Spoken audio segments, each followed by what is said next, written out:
અને લોકોને તો 90 કલાક જે છે પ્રતિ અઠવાડિયે કામ કરવું જોઈએ. તો હું તમારાથી સમજવા માંગતો હતો વર્કિંગ અવર્સને લઈને મતલબ આપણે કેવી રીતે સમજીએ, શું નંબર આપીએ એને? તો જેટલી ખરાબ હાલત હોય છે એક ખોટા વ્યક્તિ સાથે વિવાહમાં બંધાઈ જવામાં, એનાથી વધારે ખરાબ હાલત હોય છે એક ખોટા કામમાં બંધાઈ જવામાં. ઘણા બધા લોકોએ તો જે રેકોર્ડિંગ થઈ રહી છે અહીં સુધી જોવાનું બંધ કરી દીધું હશે. જેવો જ અમે કહ્યું કે તમે વર્ક લાઈફ બેલેન્સ માંગો છો, બસ એટલા માટે માંગો છો કેમ કે તમારી જિંદગીમાં કામ માટે કોઈ પ્રેમ નથી. એવું જ નહીં તો બેકારની વાત છે, અમે નથી સાંભળી રહ્યા. જે કહી રહ્યો છે કલાક વધારો એ પણ કેદી છે, જે કહી રહ્યો છે કલાક નહીં વધારો એ પણ કેદી છે. આઝાદી તો આશિકીમાં છે, એ બંનેમાંથી કોઈ જાણતું નથી. આ આઝાદી જે અઠવાડિયામાં 2 કલાક માટે મળે છે અને આઝાદી કહું કે જેલ, જે વસ્તુઓની તમને સાચે જ કોઈ જરૂર નથી તમે એ વસ્તુઓની આદત નાખી લો, એની આસપાસ તમે એક કોસ્ટ સ્ટ્રક્ચર ઊભી કરી લો, પછી બોલો કે હું તો હવે મજબૂર થઈ ગયું, હું સાફ સુથરી સાચી જિંદગી કેવી રીતે જીવું, મારા ઉપર તો લાયબિલિટીઝ છે. કઈ લાયબિલિટીઝ છે? શું લાયબિલિટી? ગીતા કહે છે પ્રેમ જ પરિણામ છે, માં ફલે શું કદાચન, ફળથી આપણે શું લેવા દેવા.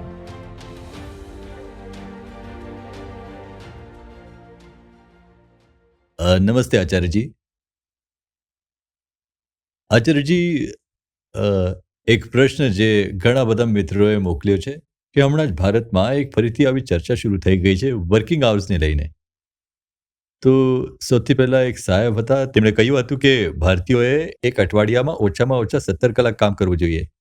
પછી હમણાં ગઈકાલે જ હું જોઈ રહ્યો હતો, એક બીજી મોટી કંપની છે તેના જે ચેરમેન છે તેમણે પોતાની ઇન્ટરનલ મીટિંગમાં પોતાના એક એમ્પ્લોયને જવાબ આપતા બોલ્યા કે તું તો સેટરડે પર કામ કરવાની પ્રોબ્લેમ બતાવી રહ્યો છો, મારું મન કરતું હોય તો હું તારાથી સન્ડે પણ કામ કરાવતો.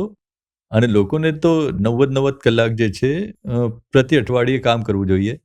અને આ વાત કહેતા તેમણે ચાઇનાનું ઉદાહરણ આપ્યું કે મેં જોયું કે ચાઇનાના લોકો જે છે એ ખૂબ મહેનતુ હોય છે. અને મારી એક ચાઇનીઝ પ્રોફેશનલ સાથે વાત થઈ હતી તો તેણે કહ્યું કે અમે અમેરિકાને પાછળ છોડી દઈશું કારણ કે અમે લોકો તો 90 કલાક કામ કરીએ છીએ અને તે 50 કલાક કામ કરીએ છીએ. તો એ આ વસ્તુ પર વાત કરતા પછી થોડી સેક્સિસ્ટ રિમાર્ક પણ લઈ આવ્યા હતા. એ બોલી રહ્યા હતા કે તું ઘરે બેઠો બેઠો કરે પણ શું, તું ક્યાં સુધી તારી પત્નીનું મોઢું જોઈશ, ક્યાં સુધી પત્ની તારું મોઢું જોશે, એટલે સીધું કામ પર આવીને કામ કરો. તો આ જે પૂરી વર્કિંગ અવર્સને લઈને ડિબેટ છે એ ઘણા સમયથી ચર્ચામાં છે અને આજે આખું સોશિયલ મીડિયા આનાથી ભરેલું હતું, એટલે અમારા સવાલો પણ એના પર આધારિત છે. તો હું તમારાથી સમજવા માંગતો હતો કે આ વર્કિંગ અવર્સને લઈને મતલબ આપણે કેવી રીતે સમજીએ, શું નંબર આપીએ એને? નહીં સમજે શું, જે કોન્ટેક્સ્ટમાં વાત થઈ રહી છે ત્યાં એક તરફ એમ્પ્લોયર છે અને એક તરફ એમ્પ્લોય છે. એમ્પ્લોયરને પણ આ જે આખું કામ છે એનાથી કોઈ પ્રેમ નથી. એમ્પ્લોયર પણ એ કામ એટલા માટે કરાવવા માંગે છે જેથી એનાથી એને પૈસા મળી જાય. જે એમ્પ્લોયર છે એ પણ એ કામ કરાવવા માંગે છે સિર્ફ એટલા માટે કે મુનાફો કમાઈ શકે. અને જે એમ્પ્લોય છે એ પણ એ કામ બસ એટલા માટે કરી રહ્યો છે જેથી એ સેલરી પામી શકે. તો કુલ મળીને વાત બસ આટલી છે કે તમે જ્યારે પ્રેમ વગર કામ કરો છો તો આપ આપનું આઉટપુટ અપોન ઇનપુટ મેક્સિમાઇઝ કરવા માંગો છો. ઇનપુટ માને કેટલા કલાક કામ કર્યું અને આઉટપુટ માને કેટલી તનખા મળી. ઇનપુટ માને કેટલા કલાક કામ કર્યા, આઉટપુટ માને, અને આ જે ઇક્વેશન છે જેમાં આપ કહો છો કે purpose of work is to maximize output upon input, આ ઇક્વેશન બસ એક લવલેસ માહોલમાં કામ કરે છે. જો કામમાં પ્રેમ આવી ગયો તો પછી ત્યાં બીજા ઇક્વેશન ચાલે છે, એની વાત પછી કરી લઈશું, યાદ દેવડાવજો છે. પણ આ અત્યારે જેટલી વાત થઈ રહી છે, ચાહે ઇન્ફોસિસની થઈ રહી હોય, એલએનટીની થઈ રહી હોય, ચાઇનાનું 996 છે ત્યાંની વાત થઈ રહી હોય, પૂરી ડિબેટ જ ચાલી રહ્યો છે. આ પૂરા ડિબેટમાં ક્યાં જ પણ એ તો છે જ નહીં કે કામ ચીજ શું હોય છે. આ પૂરા ડિબેટમાં કામનો એક જ મતલબ હોય છે કે કામ માને એ ચીજ જેનાથી પૈસા મળે છે, સસ્ટેનન્સ મળે છે, કામનાઓ પૂરી થાય છે, એમ્બિશન્સ પૂરી થાય છે વગેરે વગેરે. તો એટલા માટે આ પૂરા ડિબેટમાં તમે ક્યાં જ પણ એ જોયું કે કોઈ વર્કની પરિભાષા લઈને આવ્યો હોય કે કોઈ પૂછી રહ્યો હોય કે how do we define work first of all, એ કોઈ વાત કરી છે કે નહીં? કેમ કે બધા આ વાત પર એકમત છે કે વર્કનો તો મતલબ હોય છે કંઈક એવું જેમાં હાથ પગ ચાલવવાથી પૈસા મળી જાય છે. આઉટપુટ છે પૈસા અને ઇનપુટ છે હાથ પગ ચલાવ્યા, મને કેટલા કલાક હાથ પગ ચલાવ્યા એ ઇનપુટ છે મારા. તો કોઈ વર્કની પરિભાષાની વાત પણ નથી કરવી. તો આપણે ચાલો સૌથી પહેલા એમની દુનિયામાં ચાલે આવીએ છીએ અને એ જ વાત કરી લઈએ છીએ. ઠીક છે, પછી એ દુનિયાથી બહારની પણ કંઈક વાત કરી લઈશું. એ દુનિયા જેમાં કામ બસ એટલા માટે હોય છે કે એનાથી તમે તમારું ઘર ચલાવી શકો, પૈસા લઈ આવો, જેથી એ પૈસાથી તમે કંઈક બીજું ખરીદી શકો, ક્યાંક જઈને મસ્તી કરી શકો, પોતાની હોબીઝ પૂરી કરી શકો, આ બધું કરે, લગ્ન કરી શકે, બાળકોની ફી આપી શકે. જ્યાં કામ બસ એટલા માટે હોય છે ત્યાં આ બિલકુલ જરૂરી છે કે કામના કલાક સીમિત રાખવામાં આવે. અને વર્ક લાઈફ બેલેન્સનો જે કોન્સેપ્ટ છે એ આવા એન્વાયરમેન્ટમાં, માહોલમાં બિલકુલ એપ્લિકેબલ છે. કેમ કે ભાઈ એ ત્યાં એટલા માટે થોડી આવ્યો છે કે કામ કરી કરીને જાન આપી દેશે. જે એમ્પ્લોય છે તેણે ઓફર લેટર એટલા માટે થોડી સાઇન કર્યું છે કે હું 90 કલાક કામ કરીને ત્યાં જાન આપી દઈશ. એ તો એટલા માટે આવ્યું છે કે ઓછામાં ઓછું કામ કરું, ઇનપુટને મિનિમાઇઝ કરું અને આઉટપુટને મેક્સિમાઇઝ કરું. એ આવ્યો છે એ જ નિયતથી. હા હા, જે એનો નિયોક્તા છે એમ્પ્લોયર, એની નિયત બિલકુલ બીજી છે. એ કહી રહ્યો છે હું એનાથી વધારેમાં વધારે કામ લઈ લઉં, એને ઓછામાં ઓછા પૈસા આપો, વધારેમાં વધારે એના કલાક લઈ લઉં હું. તો એટલા માટે આ એક કોન્ફ્લિક્ટ ઓફ ઇન્ટરેસ્ટ હંમેશા થઈને રહેશે. જ્યારે પણ ક્યારેક આ સ્ટેટમેન્ટ્સ આવશે કે વધારે કામ થવું જોઈએ અને વધારે કામ થવું જોઈએ, એ કાં તો ઓનર્સથી આવશે યા સીઈઓથી આવશે. અને જે આઉટરેજ થશે કે નહીં નહીં આટલું કામ કેમ કરાવી રહ્યા છો, વર્ક લાઈફ બેલેન્સ ક્યાં ગયું, બર્નઆઉટ થઈ જાય છે, એ બધી એમ્પ્લોયની તરફથી થશે. તો તમે રેડિટની વાત કરી રહ્યા છો, રેડિટ હોય, ટ્વિટર હોય, એના પર જઈને સારી રીતે જોઈ લેજો.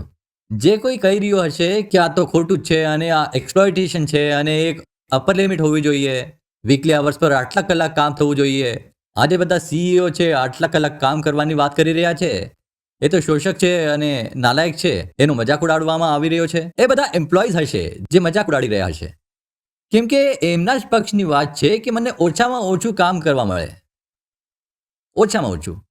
તો આ તો એક પ્રકારનો ક્લાસ સ્ટ્રગલ થઈ ગયો છે. આ એક વર્ગ સંઘર્ષ છે. એક વર્ગ છે જે પોતાનું ઓછામાં ઓછું કામ કરવા માંગે છે અને બીજા વર્ગ છે જે વધારેમાં વધારે કામ લેવા માંગે છે. તો એ બંને આના પર વાત કરી રહ્યા છે. પરંતુ જો તમે એ પણ ચાહો છો કે જે તમારો એમ્પ્લોય છે એની પ્રોડક્ટિવિટી મેક્સિમાઇઝ થાય, અને એ પણ હું એ જ લવલેસ એન્વાયરમેન્ટના સંદર્ભમાં બોલી રહ્યો છું. ઠીક છે, હજુ આમાં એ તો ક્યાં જ આવ્યું જ નથી કે વર્ક માને ખરેખર શું, વર્કની પરિભાષા શું હોય છે, એ નથી આવ્યું. હજુ હું જે કોર્પોરેટ એન્વાયરમેન્ટ છે એની વાત કરી રહ્યો છું. જો એક જનરલ કોર્પોરેટ એન્વાયરમેન્ટ પણ લોકો જે આપણે પ્રોડક્ટિવિટી મેક્સિમાઇઝેશન કરવું છે, તો જે મામલો લવલેસ છે તો આ બિલકુલ જરૂરી છે કે જે કલાક છે એ અપર લિમિટ કેપ કરી જાય. અને એ અપર લિમિટ પર એક સીમા, કેટલા તમે કલાક કામ કરશો એટલા માટે નથી લાગતી, કેમ કે લોકો ગરીબ છે. જે જેટલો ગરીબ હોય છે એનો હાથ એટલો વધારે મરોડવામાં આવી શકે છે. તો એટલા માટે તમે જોશો કે જર્મની છે, જાપાન છે, નેધરલેન્ડ્સ છે યા સ્કેન્ડિનેવિયન કન્ટ્રીઝ છે, આ બધા 31, 32, 35, 36 કલાક અહીંયા તમને મળશે એવરેજ જે વર્ક વીક હશે. બસ આટલું જ કામ કરે છે અઠવાડિયામાં, 32 કલાક, 36 કલાકનું એમનું આટલું જ ચાલે છે. અને જે ગરીબ દેશ હશે, ભારત, પાકિસ્તાન, યા જેને હજુ વિકાસશીલ દેશ છે, મેક્સિકો થઈ ગયું, બ્રાઝિલ થઈ ગયું, આ લોકો થઈ ગયા, એમાં જે એવરેજ વર્ક વીક તમે જોશો એ હશે 45 કલાકનું. એટલું જ નહીં, ભારતની અડધી વસ્તી છે જે 50 કલાકથી વધારેના વર્ક વીકમાં કામ કરે છે. અને આ વસ્તુ તમે વિકસિત દેશોમાં જોવા નહીં મળે. યુકેમાં, બ્રિટનમાં અને જર્મની, જાપાનમાં કહે છે 4 days વર્ક વીક છે.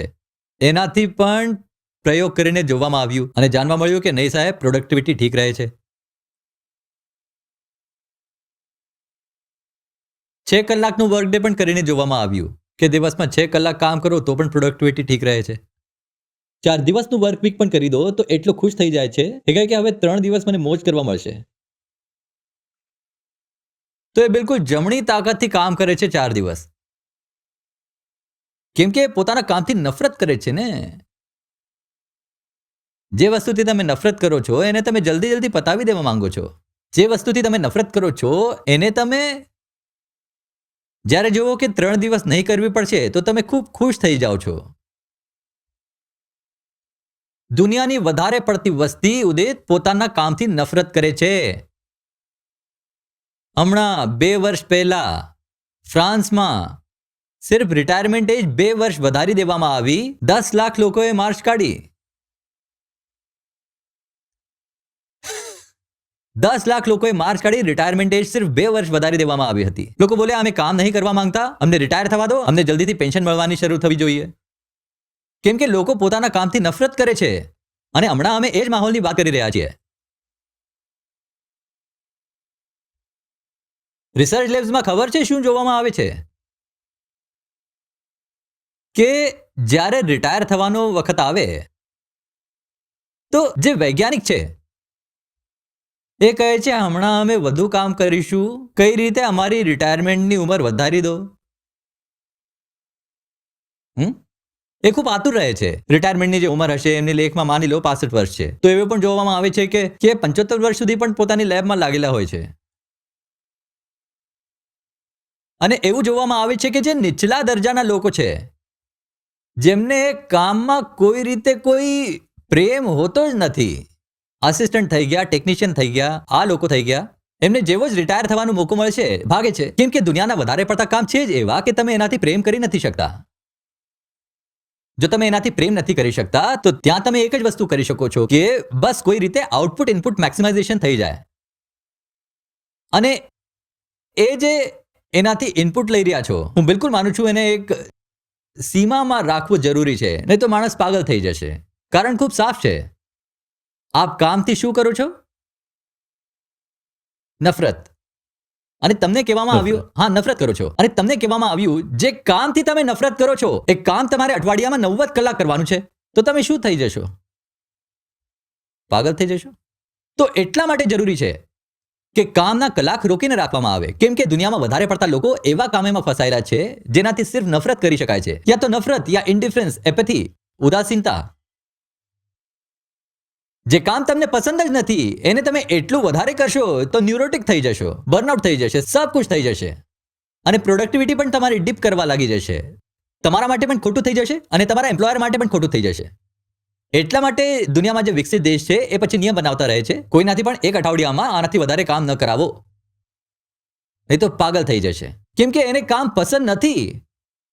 અને કામ ઓછું હોય છે જીવનસાથી જેવું. જીવનસાથીને તો તમે ફરી પણ તલાક દઈ શકો છો. અને ઘણા લોકો લગ્ન નથી કરતા, પરંતુ કોઈ એવો નહીં હોય જે કામ નથી કરતો. તો જેટલી ખરાબ હાલત હોય છે એક ખોટા વ્યક્તિ સાથે વિવાહમાં બંધાઈ જવામાં, એનાથી વધારે ખરાબ હાલત હોય છે એક ખોટા કામમાં બંધાઈ જવામાં. અને તમે વ્યક્તિ સાથે બંધાઈ ગયા હો તો ફરી પણ ઉપાય છે. સંબંધ છેદ થઈ ગયો, ભાઈ તમે પોતાનું જોશો, નહીં આમ કોઈની સાથે. પણ એવો તો કોઈ નહીં મળે જે કામ નથી કરતો. કામ તો કરવું પડશે. કોઈની સાથ રહો કે ન રહો પણ કામ સાથે તો રહેવું પડશે. તો જેણે કામ ખોટું પસંદ કરી લીધું, જેણે કામ એવું પસંદ કરી લીધું જેનાથી પ્રેમ કરી નથી શકતો, એની બહુ દયનીય હાલત છે. અને એના માટે તો હું કહી રહ્યો છું બિલકુલ ઠીક છે કે એના કામના કલાક લિમિટ કરીને રાખો, નહીં તો મરી જશે. અને હવે ભયાનક વાત એ છે કે દુનિયામાં આપણે કહી રહ્યા છીએ 90-95% લોકો, કદાચ અને વધારે લોકો એવા જ કામ કરી રહ્યા છે જેમાં દિલ નથી બિલકુલ. કેમ કે તમારી શિક્ષણ વ્યવસ્થાએ એમને તૈયાર જ કર્યા છે કામને બસ આઉટપુટ અપોન ઇનપુટના રૂપમાં જોવા માટે. તમારે પરિવારે, તમારી સંસ્કૃતિ, તમારા પ્લેસમેન્ટ ઓફિસ આ બધા શું બોલે છે? Go and look four meaningful vocation એવું બોલે છે કે એ બોલે છે go and look for the CTC figure? તો તમે એ જ જુઓ છો કે કેટલા પૈસા મળી રહ્યા છે અને તમે કહો છો એટલા પૈસા જો બસ અઠવાડિયામાં 1 કલાક કામ કરીને મળી જાય તો કેવી મજા આવશે. વિચારો, મારા આટલું બોલવા માત્રથી ન જાણે કેટલાની બાંછો ખીલી ગઈ હશે. જેટલી સેલેરી મળે છે એટલી જ મળે અને અઠવાડિયામાં કામ 1 કલાક કરવાનું પડે તો કેવી મજા. કેમ કે કામ તમે કામ માટે કરી જ નથી રહ્યા, કામ તમે સેલેરી માટે કરી રહ્યા છો. અને આ જિંદગી જીવવાનો સૌથી ખરાબ તરીકો છે કે કામ હું કરું છું કંઈક બીજું કરવા માટે. લોકો કહે છે વર્ક લાઈફ બેલેન્સ તો હોવું જ જોઈએ ને. શું કરશું સારું ઘરે જઈને વર્ક લાઈફ બેલેન્સ હોવું જોઈએ તો હોબી પરસ્યુ કરશું. તમારી હોબી છે, તમને હોબીથી એટલો પ્રેમ છે, તો તમે એ હોબીને પોતાની જિંદગી કેમ ન બનાવી? કેમ ન બનાવી? તમે કહો છો કે નહીં, હું ઘરે જઈને ક્વોલિટી ટાઈમ સ્પેન્ડ કરીશ પોતાની પત્ની બાળકો સાથે. તમે ક્વોલિટી ઇન્ડિવિજ્યુઅલ જ નથી. તમે ક્વોલિટી ટાઈમ કેવી રીતે સ્પેન્ડ કરો કોઈની સાથે? તમે ક્વોલિટી ઇન્ડિવિજ્યુઅલ હોતા તો તમે સૌથી પહેલા ક્વોલિટી વર્ક પોતાના માટે ઊભું કર્યું હોતું ને. તમે માણસ જ એવા છો જેણે પોતાને વેચી રાખ્યો છે પોતાની નોકરીમાં, સીટીસીના ચક્કરમાં. આ વેચાયેલો માણસ ઘરમાં શું ક્વોલિટી ટાઈમ સ્પેન્ડ કરશે? એ તો પોતાના બાળકોને પણ વેચવાનું શીખવાડી દેશે. અને હું આ માણસની સેહત માટે બિલકુલ કહી રહ્યો છું કે ભાઈ આનાથી વધારે કામ ન કરાવો. વધુમાં વધુ 40 કલાક આનાથી અઠવાડિયામાં કામ કરાવો, નહીં તો આ પાગલ થઈ જશે. મને તો બહુ દયા આવે છે. આમાં તો આનાથી પણ ઓછું કામ કરવા. હું જેમને જોઉં છે કે એમને પોતાના કામથી પ્રેમ નથી, હું એમને સજા આપું છું કે એમનું કામ ઓછું કરી દઈ છું. કેમ કે એમને કામ આપવું એમના પર અત્યાચાર છે. હું કેવી રીતે કોઈ પર અત્યાચાર કરું? કામ એને આપું છું જેમને કામથી પ્રેમ હોય. અને બહુ અજીબ વાત છે, જેમને કામથી પ્રેમ હોય છે હું કહું છું આને કર, આને કર.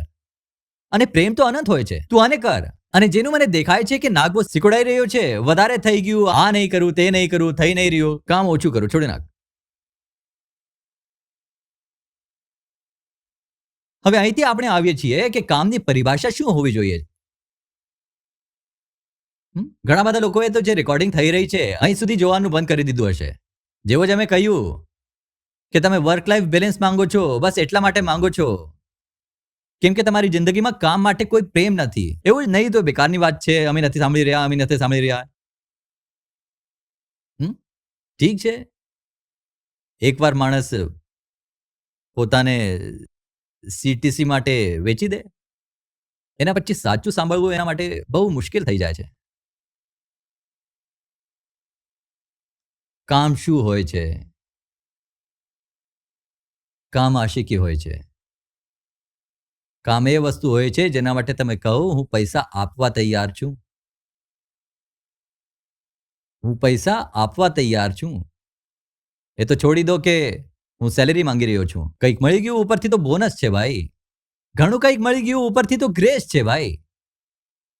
અનુકંપા છે, અનુગ્રહ છે, ગ્રેસ છે. કંઈક વધુ મળતું ગયું તો કોઈ તકલીફ નથી, આવી રહી. પણ જે મળી રહ્યું છે એના માટે કામ નથી કરી રહ્યા. કામ માટે કામ કરી રહ્યા છીએ. કામ એટલું પ્યારું છે કે કલાક ગણે કોણ? અમે કેવી રીતે ખબર પડે અમારું કેટલા આવરનું વર્ક વીક છે? અમે ક્યારે જ કલાક ગણ્યા જ નથી. અને ગણીશું તો એક જ આંકડો આવશે, 24.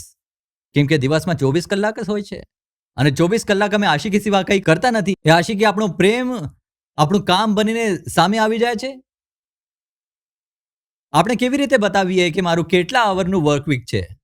અને એક વાત આને બતાવો, એવું ના વિચારતા કે આ સીઈઓ લોકો જે કહી રહ્યા છે અને કામ કરો, અને કામ કરો, એમને પોતાના કામથી બહુ પ્રેમ છે એટલે કહી રહ્યા છે કે આને કામ કરો, અને કામ કરો. ના ના ના ના. હમણાં તો જે એમ્પ્લોય તરફથી અમે બોલ્યા કે એ તો બિચારો બસ આવે છે પૈસા માટે કરવા, તો એ જ કહે છે કે કલાક કામ કરો મારા. પણ જે સીઈઓ અને જે ઓનર્સ હોય છે જે બોલે છે કે કલાક વધારો, એ પણ કલાક એટલા માટે વધારવાનું નથી બોલી રહ્યા કેમ કે એમને બહુ પ્રેમ છે કામથી. કલાક વધારવાનું એટલા માટે બોલી રહ્યા છે કેમ કે આમ એમ્પ્લોયની સરખામણીમાં એ 300, 400, 800 ગણી સેલેરી ઉઠાવે છે. જ્યારે આટલી સેલેરી લેશો તો વેચાવવું પણ તો અને પૂરો જ પડશે ને. જે તમને આટલું આપી રહ્યો છે એટલા માટે થોડી આપી રહ્યો છો કે ફ્રીમાં તમે એશ કરો. જે તમને આટલા પૈસા આપશે, જે એવરેજ સીઈઓ કોમ્પન્સેશન છે એ 300:1 છે ભારતમાં. અને કેટલીક કંપનીઓમાં 1000:1 થી પણ આગળનું છે. મને જે એવરેજ એમ્પ્લોય સેલેરી છે, જે સીઈઓ સેલેરી છે, એમાં 1000:1 નો રેશિયો છે, સમટાઈમ્સ એક્સીડિંગ ધેટ. તો જે આટલા પૈસા લેશો એ તો કરશે જ કામ. તો એ શું બતાવી રહ્યો છું કે હું બહુ કામ કરું છું? જો આટલું કામ નહીં કરે તો તને બોર્ડ લાત મારીને કાઢી દેશે. તું શું બોલી રહ્યો છું કે હું રોલ મોડેલ હું આટલું કામ કરું છું, ચાલો તમે બધા પણ કરો. જેટલા પૈસા તમને મળે છે એમને પણ આપી દો તો એ પણ કરશે. એમને શું બતાવી રહ્યા છો કે તમારે 90 કલાક કામ કરવું જોઈએ, 190 કલાક કામ કરવું જોઈએ? જેટલું તમે ખાઓ છો એમને પણ ખવડાવ્યો તો એ પણ કરશે, ખુશી ખુશી કરશે. આ બધું તો રૂખી જિંદગીના અફસાને છે.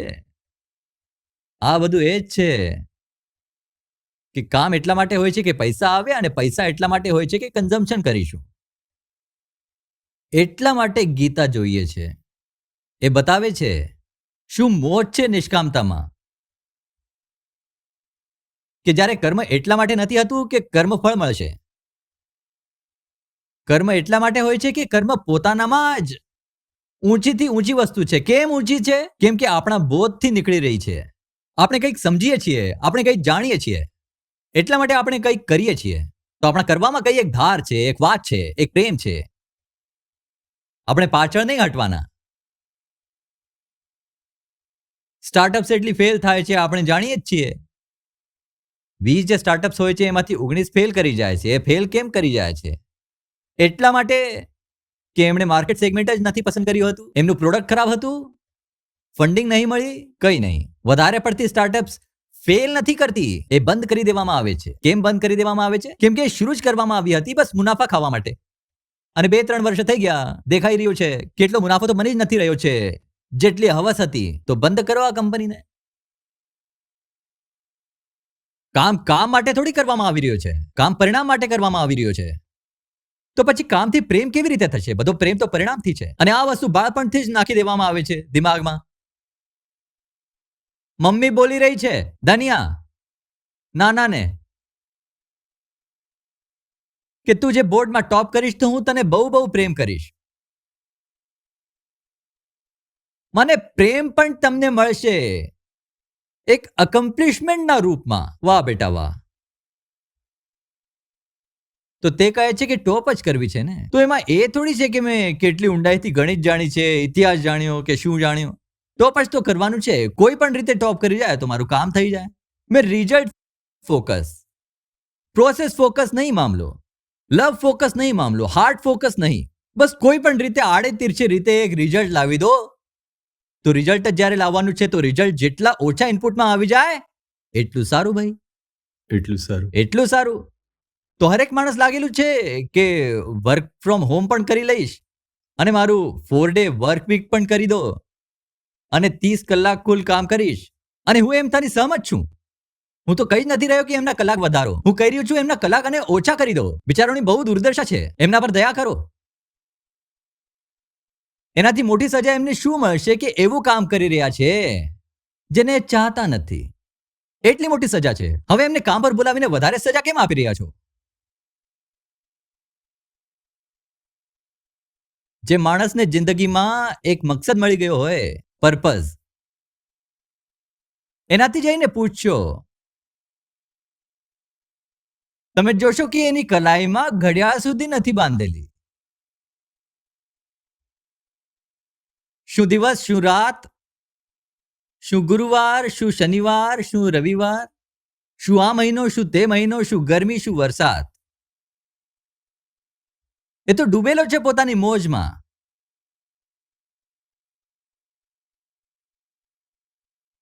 ભૂલ એ એમ્પ્લોયની નથી, ભૂલ એ વ્યવસ્થાની છે જે દિલ પર નહીં આંકડાઓ પર ચાલે છે. તમે નાના હતા, તમને કહ્યું હતું કે નંબર લાવી દો. નંબર એક આંકડો છે. પછી તમને કહ્યું કે બોર્ડમાં એક નંબર લાવી દો, એ પણ એક આંકડો છે. પછી તમને કહ્યું એન્ટ્રન્સ એક્ઝામમાં રેન્ક લાવી દો, એ રેન્ક પણ એક આંકડો છે. પછી તમને કહ્યું કોલેજમાં એક CGPA લાવી દો, એ CGPA પણ એક આંકડો છે. પછી તમને કહ્યું પ્લેસમેન્ટમાં એક CTC લાવી દો, એ CTC પણ એક આંકડો છે. પછી કેટલાક લોકો એન્ટરપ્રેન્યોર બની જાય છે. તમને કહ્યું છે તો IPO લાવી દો, અને IPO પણ એક આંકડો છે. દિલ તો ક્યાં જ નથી, આંકડાઓ જ છે. આંકડો પાછળ આંકડા રમતા હોય છે, આંકડાઓનું રમણા. તો પછી જે વર્ક આવર છે તે પણ એક આંકડો છે. તો બસ આંકડાઓ પાછળ લડી રહ્યા છો. આમાં જિંદગી ક્યાં જ નથી છે, આમાં પ્રેમ ક્યાં જ નથી છે.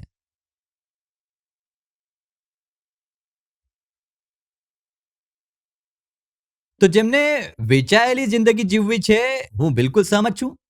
એમના માટે વર્ક આવર્સ બિલકુલ લિમિટેડ હોવા જોઈએ અને એમના વર્ક લાઈફ બેલેન્સનું પૂરા ધ્યાન રાખવું જોઈએ. પરંતુ હું સાથે એ પણ પૂછી રહ્યો છું કે આંકડાઓ, પૈસાની પાછળ, સુવિધાઓની પાછળ વેચાયેલી જિંદગી જીવવી જરૂરી છે શું?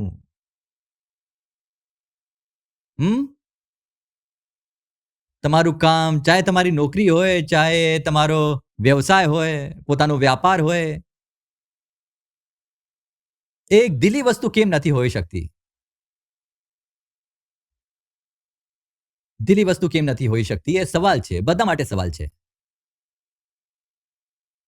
અને દિલથી નથી જીવી રહ્યા તો જીવી પણ રહ્યા છો શું? રોજ સવારે એવું કામ કરવા પહોંચી જાઓ છો કે ઉઠતા વખતે ફોક્ત થાય છે.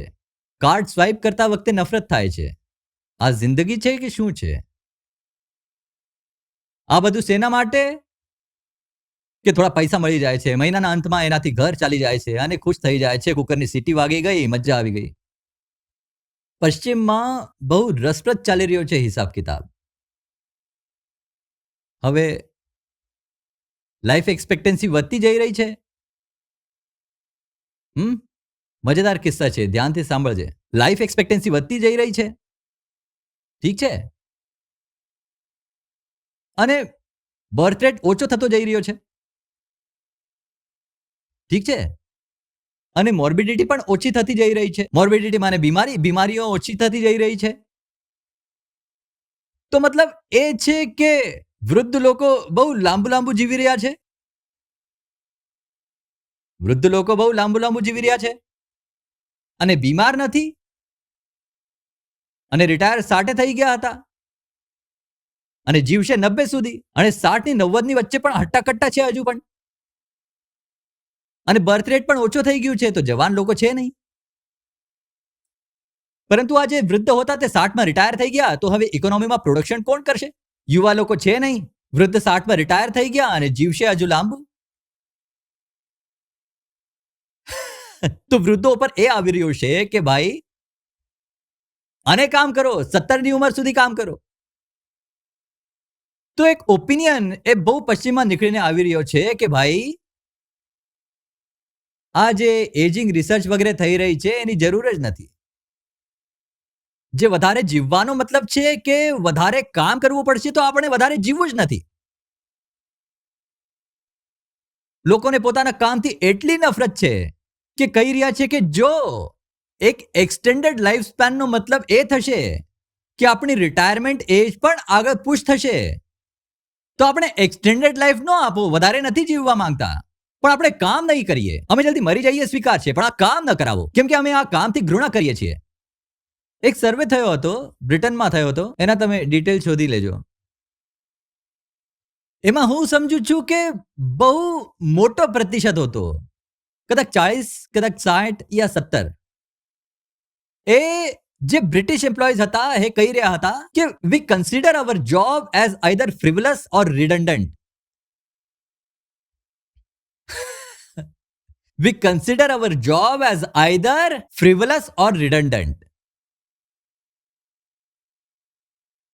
હવે આ માણસ તો કહે છે જ ને કે મારાથી વધારે કામ ન કરાવો. અને કેમ કે એમનું કામ ફ્રીવલસ છે, ટ્રિવિયલ છે, રિડન્ડન્ટ છે, એટલા માટે હવે એક નવો ડર ઉભો થઈ ગયો છે એઆઈ ના નામથી.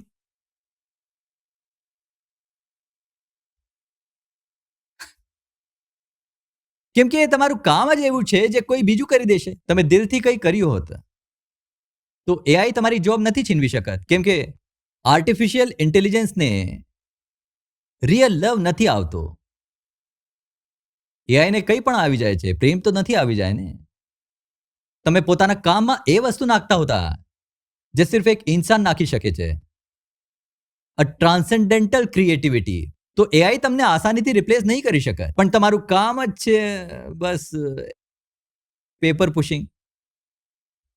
તો હવે તમે રો છે કે એઆઈ મારી જોબ છીનવી શકે.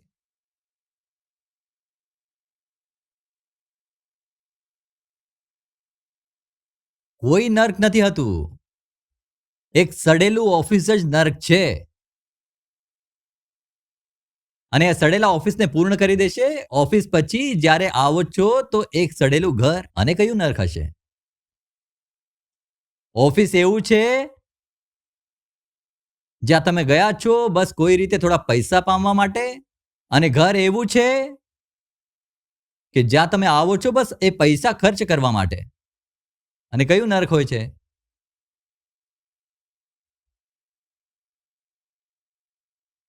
સેલેરી માટે કામ કરે છે, સેલેરી માટે કામ કરે છે. સારું, મહિનામાં કેટલા દિવસ સેલેરી મળે છે? 1 દિવસ મળે છે. તો બાકી 29 દિવસ કેવી રીતે જીવો છો બેટા? સેલેરી તો એક જ દિવસ મળે છે, બાકી 29 દિવસ શું કરો છો? સેલેરીની રાહ. સેલેરી ડે પર વારંવાર પોતાના બેંક એકાઉન્ટને રિફ્રેશ કરે, હમણાં આવી કે નહીં આવી.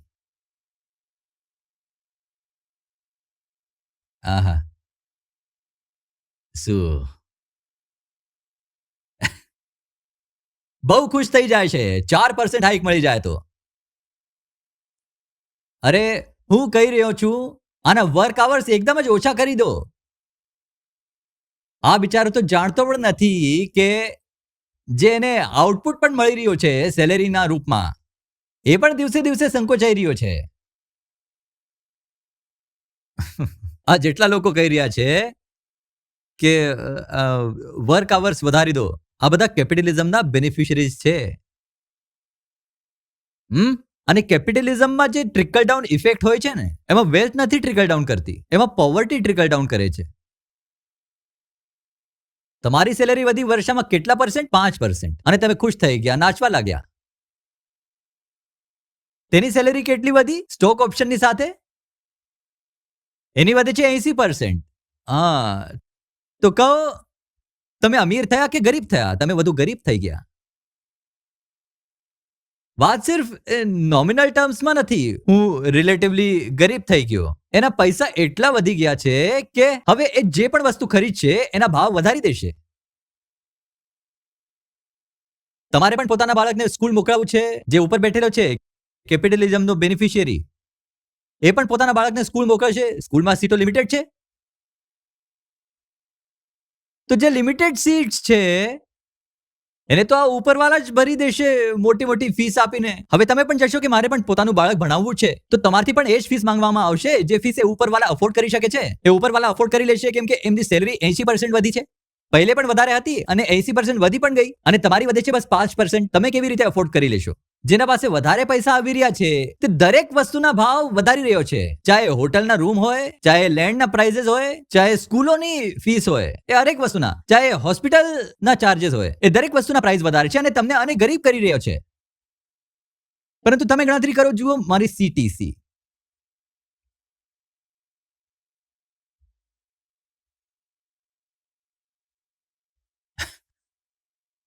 આ પૂરી ડિબેટ જ ફ્રિવલસ છે. કેટલા કલાક કામ, કેટલા કલાક નહીં, બંને. અને જે લોકો વાત કરી રહ્યા છે બંને જ કેદી છે એક શોષક વ્યવસ્થાના. જે કહી રહ્યો છે કલાક વધારો, એ પણ કેદી છે. જે કહી રહ્યો છે કલાક નહીં વધારો, એ પણ કેદી છે. આઝાદી તો આશિકીમાં છે, એ બંનેમાંથી કોઈ જાણતું નથી. બંને માટે આઝાદીનો એ મતલબ છે કે વીકેન્ડ પર જઈને ગોલ્ફ રમ્યા. આ આઝાદી જે અઠવાડિયામાં 2 કલાક માટે મળે છે, અને આઝાદી કહું કે જેલ. જેલના કેદીઓને પણ 2 કલાકની આઝાદી તો મળી જ જાય છે.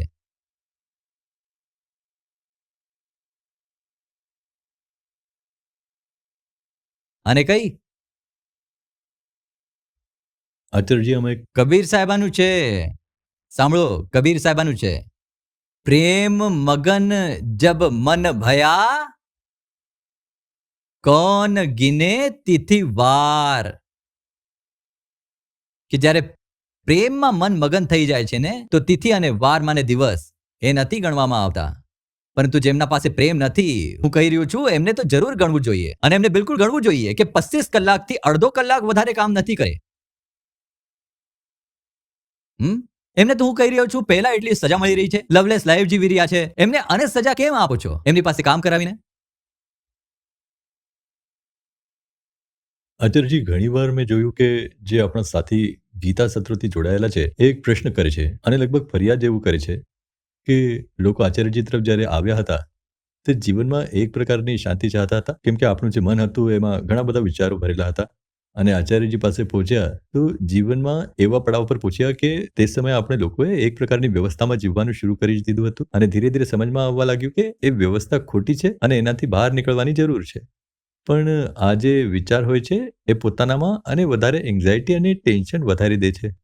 તો એ સમજવા માંગે છે આ રીતે કે જે સાચું કામ છે એ પણ ક્યાંક ને ક્યાંક લાગે છે કે બહુ વધારે સ્ટ્રેસ આપે છે, એન્ઝાયટી આપે છે. તો શું એ સાચું છે? શું એ એન્ઝાયટી? સાચા કામથી સ્ટ્રેસ નથી મળતો, પોતાના લાલચથી મળે છે. બિલકુલ પરસેવા છૂટવા લાગી જાય છે કે અરે આવતા મહિનેથી આટલા લાખ નહીં મળે. શું સાચું કામ સ્ટ્રેસ નથી દેતું. ખરાબ કામના છૂટવાનો ડર સ્ટ્રેસ દે છે. સાચું કામ કેવી રીતે સ્ટ્રેસ દે છે? આ તો સાચું કામ છે.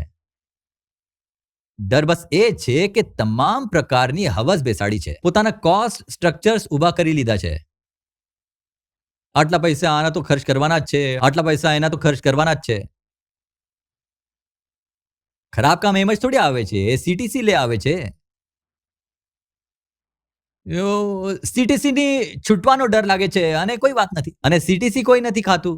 સીટીસી થી જે સુવિધાઓ ભોગવે છે એમના છૂટવાનું ટેન્શન થઈ જાય છે. સુવિધાઓ છૂટી જશે. શું સુવિધા? કંઈ પણ નહીં. સુવિધા એ છે કે સાધારણ બાથરૂમ મળી જશે. હમણાં જકુજી વાળું છે. બહુ ટેન્શન થઈ ગયું, હાર્ટ એટેક થઈ ગયું છે કે હાય હાય મારું જકુજી છૂટી ગયું.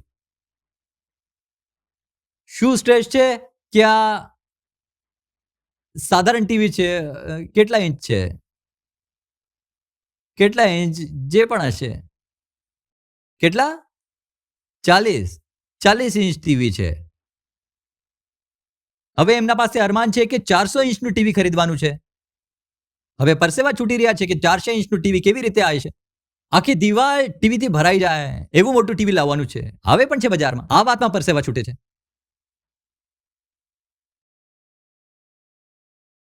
આવે શું પરસેવામાં નહીં તો?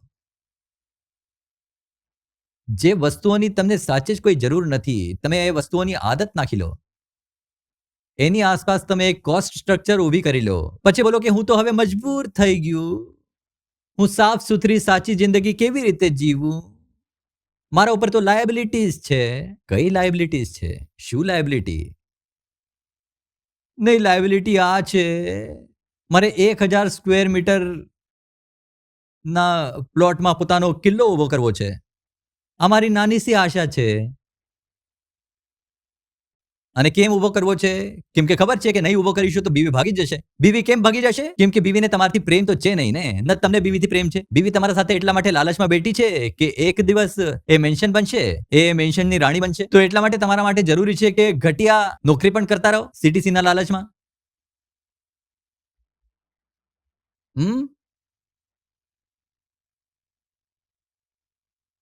ઘરમાં બાળકો ઇજ્જત દેવાનું બંધ કરી દે. બાપ બેરોજગાર થઈ જાય તો કેમ? કેમ કે તમે બાળકોની પરવરિશ જ એવી કરી છે. તો હવે જરૂરી છે કે બાપ કમાતો રહે. અસલી ડર એ છે કે નહીં કમાઈશ તો બાળકો જ લાત મારીને મારા જ ઘરમાંથી કાઢી દેશે.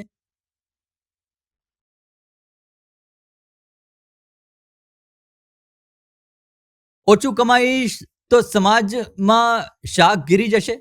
દોસ્તો વચ્ચે બટ્ટો લાગી જશે. કેમ કે તમે દોસ્ત બનાયા જેવા છે. તમારો પૈસો જોવીને તમારી પાસે આવ્યા હતા. તમે બેરોજગાર થઈ જાઓ, તમે એક સાદું જીવન જીવવા લાગો, તમારા બધા દોસ્ત ભાગી જશે. સારી વાત છે ને ભાગી જાય. તો આવા ઘટિયા દોસ્ત રાખવાથી ફાયદો છે કોઈ?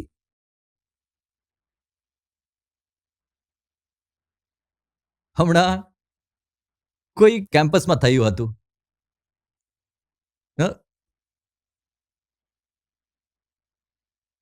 એન્જિનિયરિંગ કેમ્પસમાં. તો એ જે કંપનીએ પોતાનું પ્રપોઝલ મોકલ્યું હતું પ્લેસમેન્ટ માટે, તો એમાં એમને સીટીસી લખી 12.5. હમણાં કોઈ બહુ 12.5 લાખ પર એનમ. હમણાં કોઈ બહુ એકદમ ટોપ વાળું કોલેજ નહોતું. તો એ જે સ્ટુડન્ટ છે એમના માટે બહુ મોટી વાત હતી કે કંપની આવી રહી છે જે પર એનમનું એલપીએનું 12.5 લાખનું પેકેજ આપશે.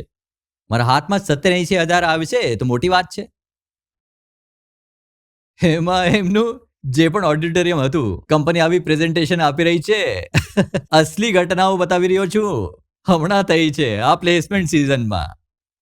કંપની આવી એ ઓડિટોરિયમમાં પ્રેઝન્ટેશન આપી રહ્યા છે. તો જે એમનો એચઆર નો માણસ હતો જેને પહેલા સાઇટ ખોલી, એમાં જુએ છે સીટીસી લખેલું છે 12.5 એલપીએ. તો એ બોલે છે it seems there is sum confusion. Students પણ હેરાન હતા કેમ કે ફ્રેશરની તો બહુ દુર્ગતિ છે. ફ્રેશર્સને હજુ પણ આઈટી ઇન્ડસ્ટ્રીમાં પણ ઓન એન એવરેજ 3-3.5 લાખ પર એનમ સેલરી મળે છે અને એ કોલેજ કોઈ ટોપનું કોલેજ પણ નહોતું. તો સ્ટુડન્ટ્સ પણ પગલાઈ ગયા છે કે આ 12.5 લાખ દેવાની કંપની આવી રહી છે. આખું ઓડિટોરિયમ ખચાખચ ભરાઈ ગયું. જે પાસ આઉટ થઈ ચૂક્યા હતા, બીજી નોકરી કર્યા હતા આગળના બેસવાના, એ પણ આગળ બેસી ગયા. અમને પણ નોકરી આપો. તો HR નું માણસ પહેલી સ્લાઇડ જુએ છે, બોલે છે there is some confusion અને એને જે 1 હતું તે હટાવી દીધું. બોલે છે 2.5 LPA. જ્યારે બોલે છે 2.5, ઓડિટોરિયમ ખાલી થઈ ગયું. HR ના લોકોની સામેથી બધા સ્ટુડન્ટ્સ ફરીને બહાર નીકળી ગયા. હવે તમે શું કરશે બતાવો? કોઈ એ પણ નથી પૂછી રહ્યા છે. એ તો બતાવો જોબ પ્રોફાઇલ શું છે કંઈ નથી જણાવવું કોઈને. બધા ત્યાં આવીને બેસી રહ્યા હતા, પૈસા મળશે. જેના તે પૈસા માટે કામ કરવું છે એ તો કહે છે જ ફ્રીમાં જ આપી દો પૈસા. 1 પણ કલાક કામ ન કરવું પડે, આપી દો પૈસા. જેમ કે તમે રિઝલ્ટ માટે કામ કરી રહ્યા છો, તમને કહેવામાં આવે તમને 99% માર્ક મળી જશે એક્ઝામ વિના આપ્યા, તો તમે મના થોડી કરશો. આજ આપણને આપણા પરિવારમાં જે આપણો લોકધર્મ છે, જે આપણું લોકદર્શન છે, એને શીખવાડ્યું છે કે પ્રેમથી નહીં કામ કરવાનું છે, પરિણામથી કામ કરવાનું છે. કોઈ પણ રીતે બસ પરિણામ આવવું જોઈએ. ગીતા કહે છે પ્રેમ જ પરિણામ છે. મા ફલેષુ કદાચન, ફળથી આપણે શું લેવા દેવા.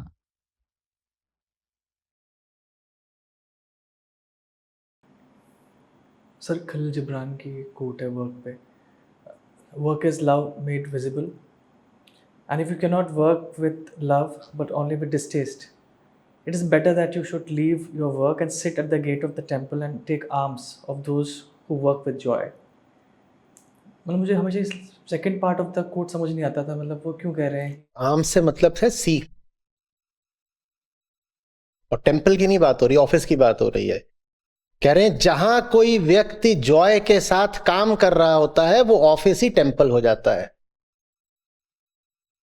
टेम्पल के सामने नहीं बैठना है, किसी ऐसे ऑफिस के सामने आगे बैठ जाओ जहां पर लोग दिल से काम करते हो. वो ऑफिस नहीं है, वो टेम्पल हो गया.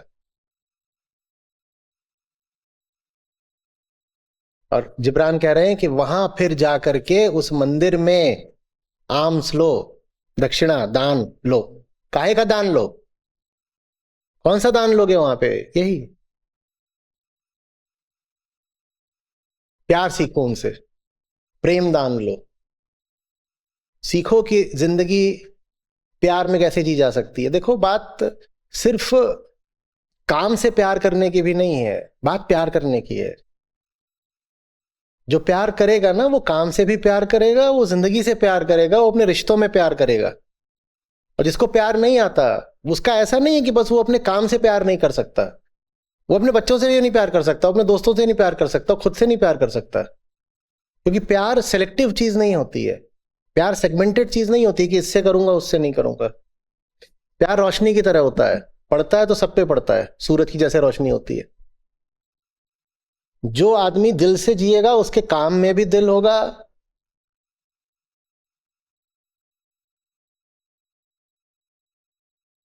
उसके एक एक कदम में दिल दिखाई देगा.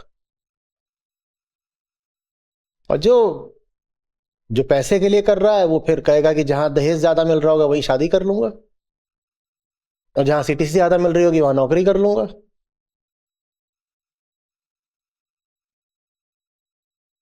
और जो घूस ज्यादा दे रहा होगा उसको कॉन्ट्रैक्ट दे दूंगा.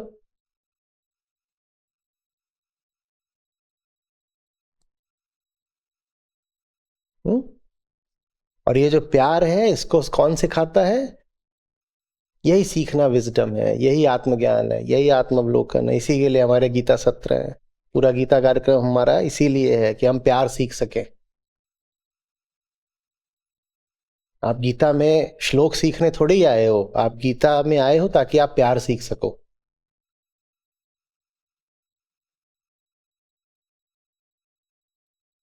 और कितना आपने गीता कार्यक्रम से सीखा, चाहे आपको 6 महीने हो गए हो, साल भर हो गया हो, 2 साल हो गया हो, एक अच्छा तरीका है जांचने का कि पूछिए कि प्यार कितना आया आपके जीवन में.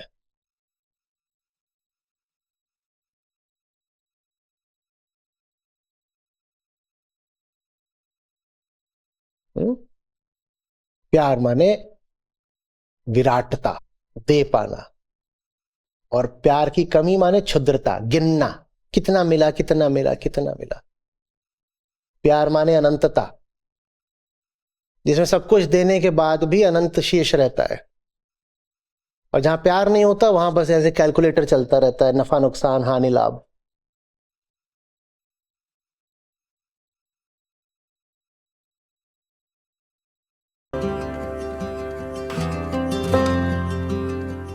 नमस्ते सभी को, मेरा नाम चारू जिंदल है। मैं रामनगर उत्तराखंड से हूँ और मैं आचार्य जी को लगभग 1.5 साल से सुन रही हूँ। और जो भी आचार्य जी से जुड़ने के बाद जो परिवर्तन आया है उसे मैं एक दोहे के माध्यम से बताना चाहूंगी। चाह हटी चिंता मिटी, मनवा बेपरवाह, जिसको कुछ नहीं चाहिए वो शाहन के शाह। तो आज के सत्र से जो सीखा, आज आचार्य जी ने कामना के बारे में बताया कि कामना का अनुगमन और कामना का त्याग दोनों ही अगर गलत तरह से होता है तो उसके परिणाम गलत ही होते हैं। कामना का अनुगमन जिस तरह से बुरा है, उसी तरह से कामना का बिना आत्मज्ञान के त्याग भी गलत ही होता है। कामना के पीछे अगर दुख पाया तो कामना के दमन के पीछे कामना का दमन करके हम और अधिक दुख पाते हैं। कोई भी कर्म अपने आप में अच्छा या बुरा नहीं होता, उसको अहम, वो कर्म कोई भी अच्छा या बुरा अपने आप में नहीं होता, वो अहम के लिए अच्छा या बुरा होता है। अगर वो हमें आत्मज्ञान की तरफ ले जाए या हमें वो ऊंचाई की तरफ ले जाए तो वही कर्म सही होता है। आज की सीख इतनी ही रही मेरी।